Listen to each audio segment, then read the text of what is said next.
Welcome to Mind Ova Matter, where we feature young Jamaicans who are shooting for the stars. I'm your host, Margaret Boyne. And remember, if you haven't subscribed to the channel as yet, please do and click the notification bell. My guest has been making a real mark on the lives of young people, blending medicine with a passion for youth development. He's a recipient of the 2021 Governor General's Achievement Award and a 2023 Under 30 Changemaker Awardee. From his early involvement in youth and community development programs to his current work, he's clearly dedicated to making a positive difference. My guest is Dr. Kevouy Reid. Congratulations are in order. I mean, I saw you winning the award for youth development last night at the Prime Minister's Youth Awards.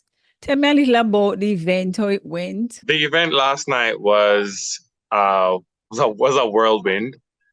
So I had a little bit of delay getting to the event, so that was part of my troubles. Nevertheless, I managed to get there on time. I was escorted to the area where the nominees were sitting last night, and it was a very engaging is one word, but I would say transforming experience.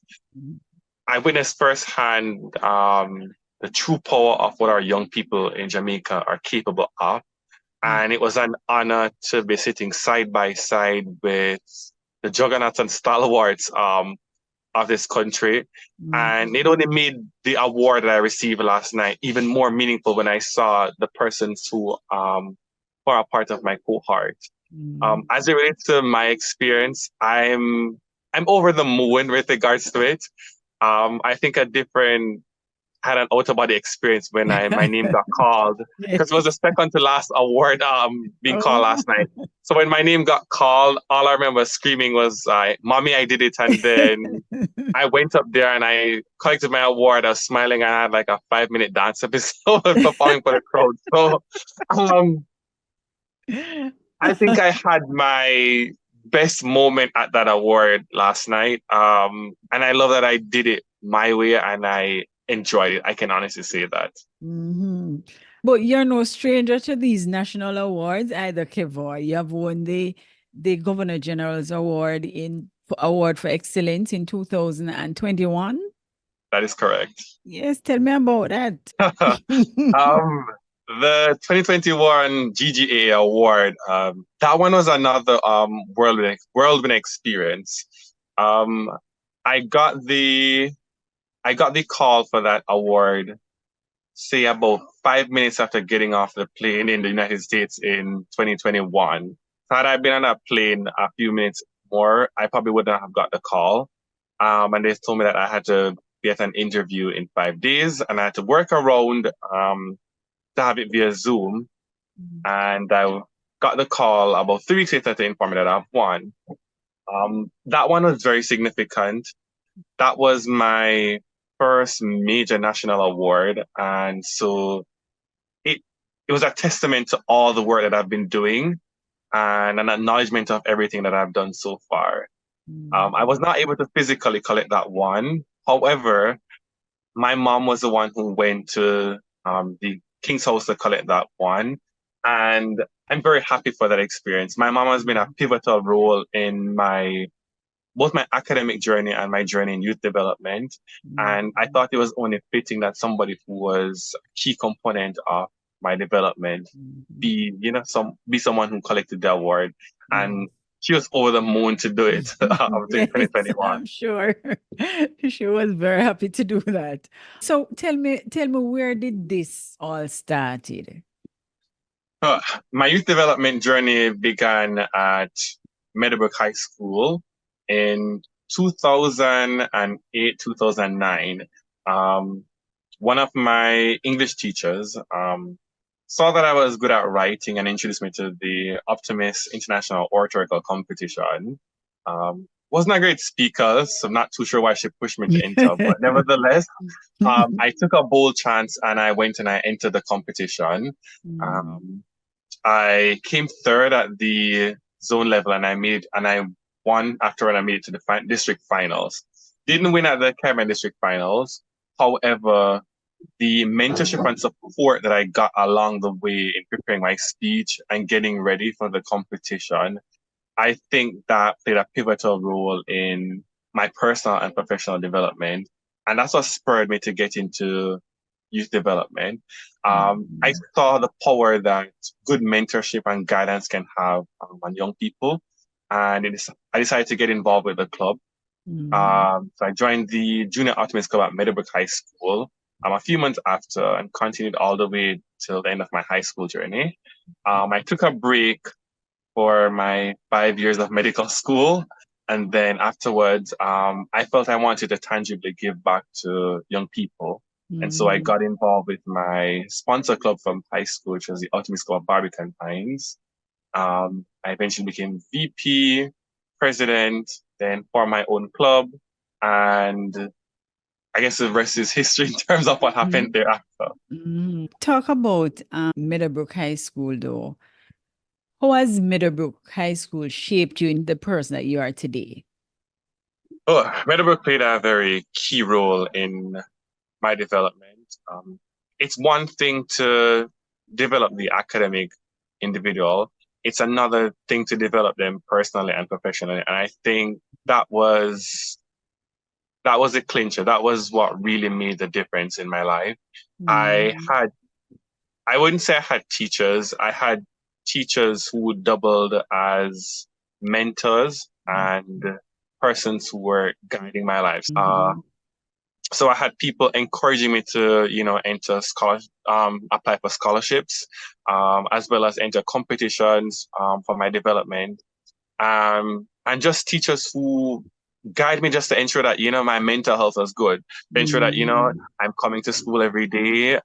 Everything is good at home. I saw teachers going above and beyond the call of duty to see the good in a student at that point in time. All right, tell me a little about yourself, because you mentioned that the teachers saw something in you that you didn't knew you had. What kind of student were you at first?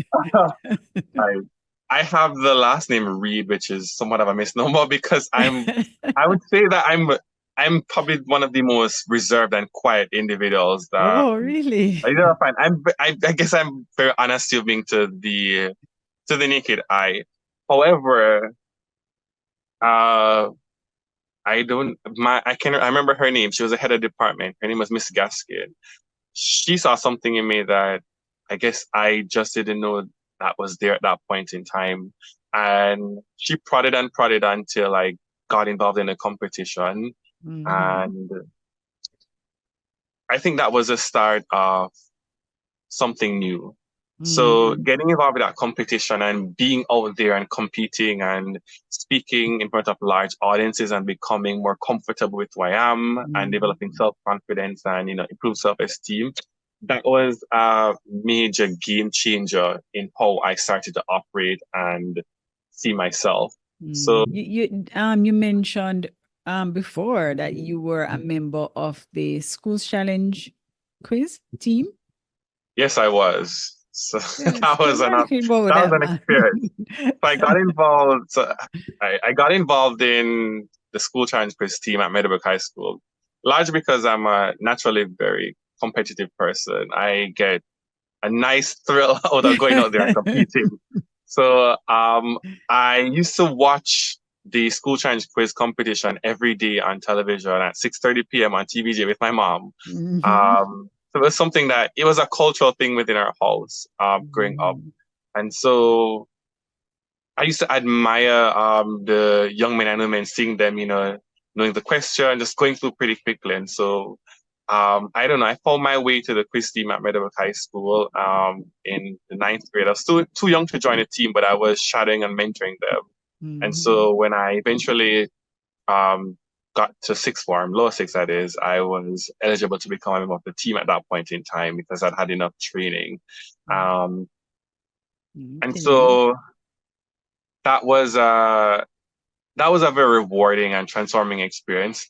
Discipline, I had a coach who was very regimental about being on time for training, ensuring that you are prepared with your material, which is something I still apply to my present day life, which is very applicable. You're not the only one a part of the unit, and it's important to recognize the role that each person has to play in the success of the team.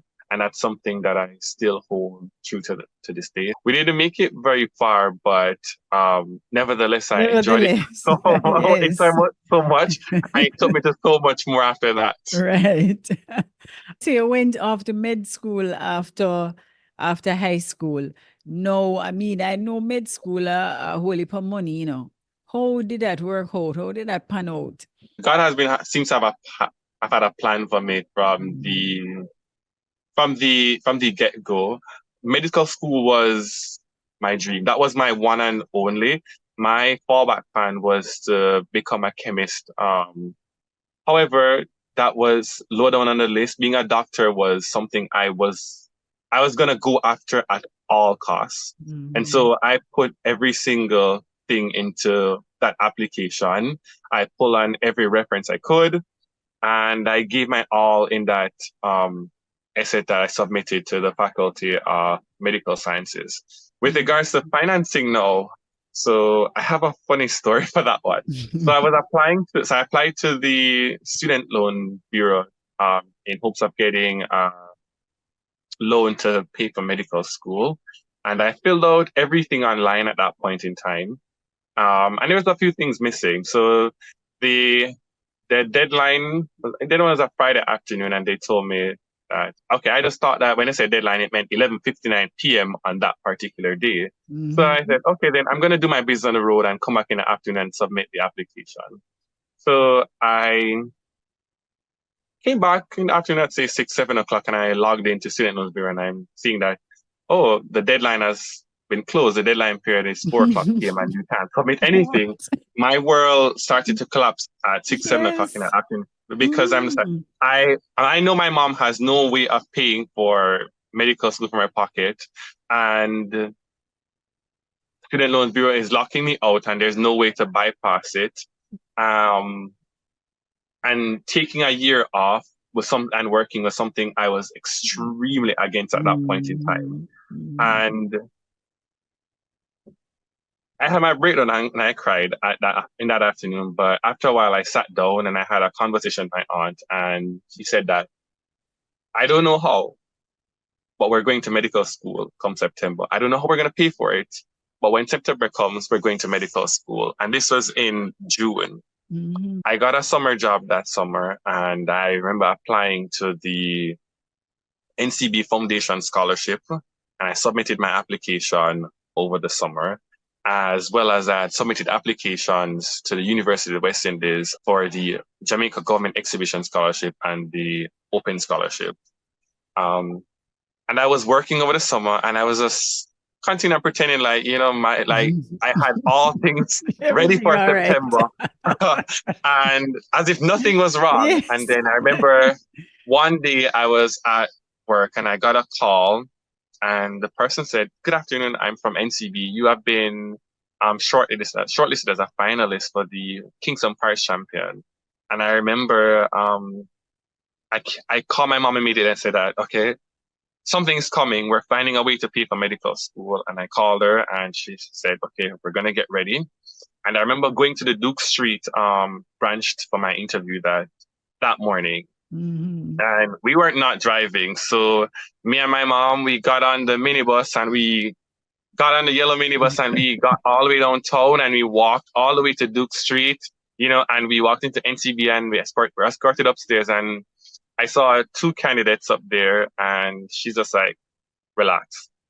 I know that if it comes down to talking and writing, you have this. And my mom, she has always been my biggest cheerleader, my superstar. And she says, go in there and give your best. And I went in there and I laid it all on the line. And I just got a call a week later to inform me that, you have won the Kingston Parish Champion. NCB Foundation Scholarship for 2012. And then, okay, I'm just like, I have some of the money to go now. All right, then no, we're going to pay for the rest of it. And then I remember starting school in September with only a small portion of the money. And then I got another call to say that I have been shortlisted as a finalist for the Jamaica Government Exhibition Scholarship. And school was in session for that September, and I remember the morning. I remember it was my purple shirt and my purple tie and my pants. Put it in my backpack that morning. Went to class, changed, and I went into the interview. And I sold myself I sold myself to the best of my ability that morning. Yes. I gave it my all.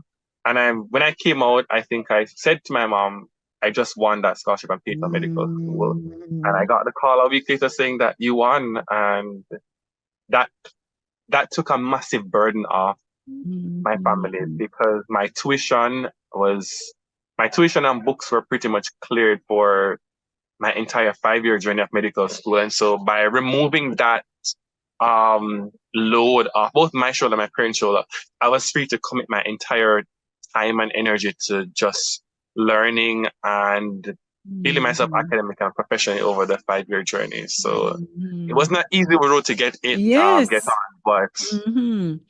when I And got there, yeah, and that 5 years must have been very tough, very difficult. I hear that program no easy at all. it's a tough one. I won't deny that it's a tough one. However, what I think that got me through was that one, I had a massive community behind me. This was not just Mm. Kevouy um, going through medical school. This was my mom, my sister, my aunt, my entire household was going to medical school. Mhm. This was a family dream being realized at that point in time. It eventually became a community dream that all of everybody on 13 Children for Having in Corville Garden was supporting me going through that medical school journey. So Mhm. I had a massive community behind me. So that was a key part. And God has always been a central feature in all of this. Yes. So But do you think wanting to become a doctor is part of your passion to, want to serve? it did come as a part of my need to serve. Mm. A part of it was the fact that I was very inclined towards the sciences Mm. coming through high school. Um, Probably subtly, I always had um,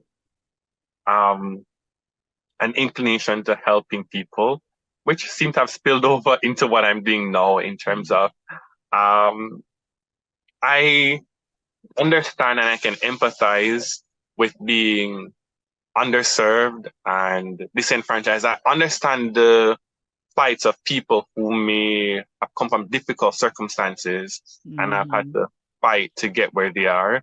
And so by not only seeing that struggle and experiencing it for myself, I just have a fire within me to not only advocate and represent for them, but I've made it through the fire and I'm on the other end. And the work that I'm doing is my way of extending my hand down and pulling up all those who are behind me to try to get to where I am in life. So you work with the youth. What do you think are some of the pressing issues that they have that The need to be pressing addressed? pressing issues, I think the one of the biggest issues is mentorship. Mm. A lot of our young people, what they're seeking is guidance. They they have an idea of what they want and the dreams of what they want, but they're not necessarily sure of the pathway of how to get there. Mm. And having a mentor, somebody who has been through your journey, somebody who looks like you, somebody who talks like you, somebody who's from where you are, right? Somebody you can identify and relate with.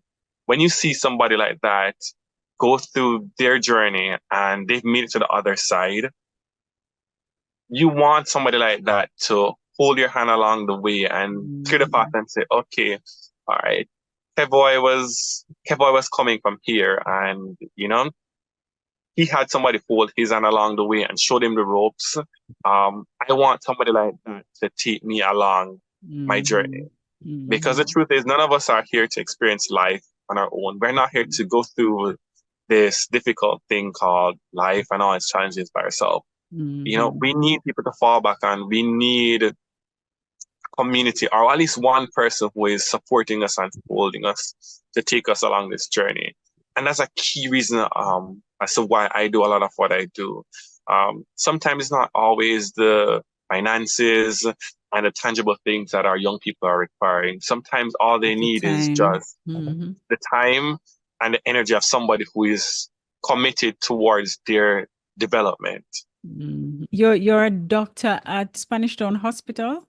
That is correct. All right, tell me a little about there, because I mean, I understand that it's a lot of work, long hours, hectic days and nights. How you find time to be helping you? I realize doctors are some of the best at time management and juggling. If you want to have a full-time job as a doctor, maintain a family, and all other things that you're doing, you're going to have to find a way to juggle and make the most of the time that you have.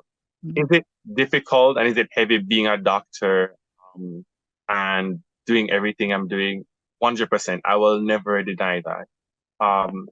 However, I think my passion for what I'm doing and the drive that I have supersedes sometimes the exhaustion and tiredness that I have coming in from work a lot of the time.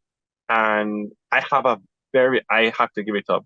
I have a very, very, very, very good support system. My mom, my sister, the members of my club, my coworkers, the people in my community, I can rely and fall back on people a lot of time to navigate when things become a little bit difficult. So even though it can become a little bit hectic and stressful as a full-time doctor to be doing all of this. So with your stressful job, Kevouy, what do you do for fun? That is one thing I've become even more intentional these days about doing is scheduling time for my mental health and relaxation. With regards to what I do for fun, I love going to the beach. I don't do it as much as I do now, but I love booking a beach day. When I'm booking a beach day, I give people advance notice and I turn my phone off for the day because you're not going to get me. I'm at the beach relaxing and enjoying myself. I do kickboxing as a way to burn stress and, keep at bay, as well as I enjoy cooking and I love old Hollywood movies. So I like creating a portion of my day to just sit back and find some old movies from the 90s or 80s and just binge watch. Okay. All right. Can you share any particular rewarding experience you've had in youth development? I think the one that stands out the most for me was a project I created in 2023 called Project Smile.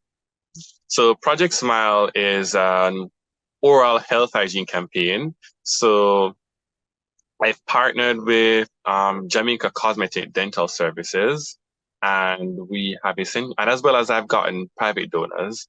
So we essentially been going around to the different early childhood institutions, and we have been teaching the toddler age kids pretty much how to properly care for their teeth in a bid to reduce cavities, develop better oral health hygiene practices. And we've been distributing the care package with the appropriate toothpaste, the toothbrushes, and all the adjunct things necessarily take care of their teeth. This project means this is my pet project, my baby, my passion project. This is the one I go all out for. Okay. Because growing up, I had my own oral health hygiene challenges, and so that one touched so much home to me. And so once I became older and more aware of stuff, and I adjusted those things as an adult, I wanted to give back a project in a way that was very personal to me. And so I got my dentist on board, and so far we have touched 2 schools in a corporate area, and we have impacted 350 students so far. So that is my baby and my passion project that I keep on going at. So that's called Project Smile. You're also a member of is it Wise Men Club? Yes, the Wise Men Club. What do you do? So I joined the Wise Men right on the eve of the pandemic in 2020. So the Wise Men is a service club that operates across Jamaica. The key chapters are in Kingston, Savlamar, and Mandeville, and they have Caribbean regional chapters in the Caribbean as well as United States and Canada. So their primary work is going around and executing service projects, those in need. I was very interested in that project, in that organization, so I got on board to assist, and I eventually became a treasurer for the organization. One of the key projects that I was instrumental with is one called the Ellerslie Pen Project. So just as the pandemic hit in 2020, there's a elderly couple in Ellerslie Pen, St. Catherine, who they were living with their two nephews at the time, I believe. The nephews got lost employment on the eve of the pandemic, and so they didn't have any incoming finances, and so a lot changed for them once the pandemic hit, and their story became a highlight within the newspapers at the time. And me and a group of my friends pretty much gathered and decided we wanted to help them, and so we are able to crowdsource our money, and we donated water, toiletries, and other essential food supplies to them just in the beginning of the pandemic. We're dissatisfied that we didn't want it to be a one-off thing, and so we eventually went back and we donated other toiletries and supplies, and then we got sponsorship from one of the paint companies in Jamaica to actually paint the premises of the house. And another group was impressed with the work that we're doing and partnered with us to significantly improve the quality of their life. And that was my major project with them. Oh, yeah, you've been doing a lot of work, Kevouy.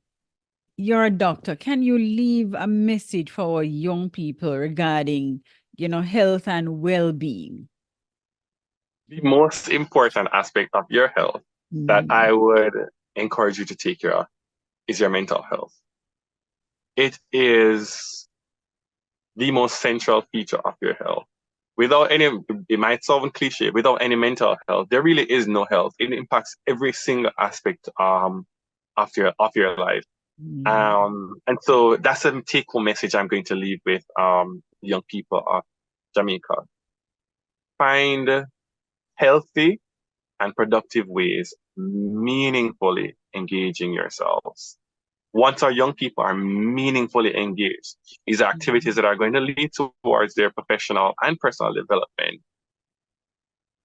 The outcomes are far better. So I want them to get meaningfully engaged. I want them to build positive social circles. Surround yourselves with persons who are going to help you to grow and develop and become a better version of yourself. And the last message I'm going to leave with them regarding the mental health is find something that brings you peace or joy or puts you at ease, and ensure you do it at least once a day. On the last one, let me not leave for the last one. And this one is a very important one to me. Develop a relationship with God. That has been of great importance throughout my entire life. Just however you want to develop the relationship with Him. If you just want to wake up in the morning and just have a 5-minute talk with Him about what is going on in your life, or you want to read your Bible or the Daily Bread, or you want to get on your knees and pray every day, pray to Him, but develop a personal relationship with God. However that makes you comfortable and feel at peace, and maintain that relationship with Him. He's the only one that's really going to take us through this difficult journey that we call life. Here's a chance now to say thank you to some of your mentors, your parents, and I don't know, but anyone who have been supportive on your journey. Somebody's gonna be upset with me after this interview that I did not identify them. Yes. So I'm gonna start. So I want to give a major shout out to my mom, Claudette Clark. She has been a key part of everything that's been going on. Without her, there would be no Kevouy Reid. There would be no Prime Minister Youth Award. There would be no Governor General's Award. There would be no Dr. Kevouy Reid. So she has been the linchpin behind everything. I want to give major shout outs to my dad, Richard Reid, as well, who is no longer with us, but is here with me in spirit in all that I do. I want to give major congratulations, so thanks to my sister, my grandfather as well, Anthony Clark, who's not with us as well, my aunt Georgette Clark, all my other aunts, my uncles, my cousins, all my other family members, the members of the Optimist Club Barbican Pines, New Challengers, and the Optimist International Group at large, the Wise Men Group as well, all my other organizations who I work with, the staff and team at the Spanish Town Hospital, who, especially Firm 2 Internal Medicine, who has been making major concessions for me to get everything that I've been doing Yes. over the last couple of years. My community in Corville Gardens, and all the other persons who have been upholding my name and speaking positive about me, even when I'm not in the room, and just lifting me up and supporting me. And to all the people who have been supportive, and to all the people whose lives have changed. I found out last night when I was at, even people who I don't know or have never met, who came up to me last night at the Prime Minister Youth Award ceremony, and just saying that they've been watching my journey from afar and I positively impacted them. Yeah, I want to thank you as well.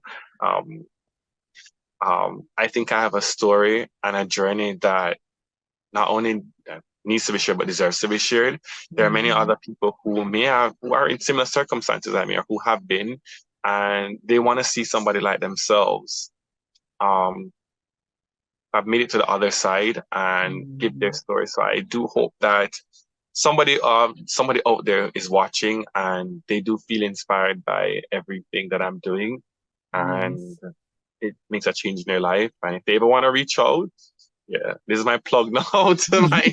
So if they want to reach out now, I think they can reach out to me on Facebook. It's Kevouy. See, it's very straightforward. It's Kevouy Reid, KEVOUYREID, and on Instagram it's just Kevouy Reid as well. Yeah, feel free to send me a DM or message, and we'll have a chat. Yes, Kevouy, boy, it was great talking to you, Dr. Kevouy Reid. And I just want to wish you all the best and continue doing what you're doing. And I'm sure that persons who see this program will be inspired. It was great talking to you. Thank you. Same here as well.